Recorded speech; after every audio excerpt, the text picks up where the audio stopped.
हर तरफ हंगामा मचा हुआ है कि एनसीआर के अंदर, दिल्ली के अंदर, नोएडा के अंदर, गाजियाबाद के अंदर बहुत पॉल्यूशन है। एक भाई साहब राजनीति से ही हैं, उनकी पार्टी के हैं, कह रहे हैं कि लंग्स किस लिए दिए थे भगवान ने, इनका काम तो हवा को फिल्टर करना ही है ना। तो गधे भाई साहब मैं आपको बता दूं, लंग्स का काम हवा को फिल्टर करना नहीं।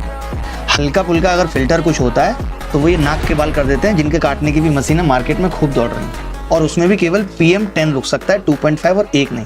लंग्स का काम होता है ऑक्सीजन को ब्लड में भेजना, ये लंग्स का काम होता है, और कार्बन डाइऑक्साइड को बाहर निकालना। अब सोचिए कि जब लंग्स पे इस तरीके की गंदी हवा जाएगी तो क्या तो लंग्स काम करेंगे, और फिर ब्लड में भी इन्फ्लेमेशन होगा, और किडनी क्या काम करेगी जिसका काम ब्लड को फिल्टर करना है। चलिए हम हवा को तो फिल्टर कर ले रहे हैं, क्या हम ब्लड को फिल्टर करने वाली किडनी पे जो अत्याचार कर रहे हैं उसका क्या।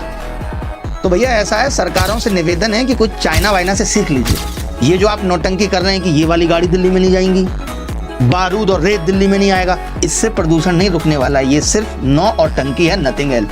आज से कुछ साल पहले बीजिंग में बहुत प्रदूषण हुआ करता था, और चाइना भी हमसे ज्यादा पॉपुलेटेड है। उन्होंने कैसे पॉल्यूशन पे कंट्रोल पा लिया जो हम नहीं पा रहे।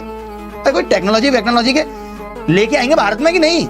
मोदी जी दुनिया भर में घूमते रहते हैं, उनको समझ में नहीं आ रहा कि कैसे यहाँ पे प्रदूषण कम होगा। भैया भारत का क्लाइमेट ऐसा है, ना कि सिर्फ जनसंख्या होने से, ना फिर बहुत सारी बस कार ये होने से ही पॉल्यूशन नहीं है। यहाँ का क्लाइमेट ऐसा है कि जो ये PM VM है ना, ये नीचे अरे मैं प्रधानमंत्री की बात नहीं कर रहा, 2.5 10 की बात कर रहा हूँ, ये नीचे रह जाते हैं, ऊपर नहीं जा पाते।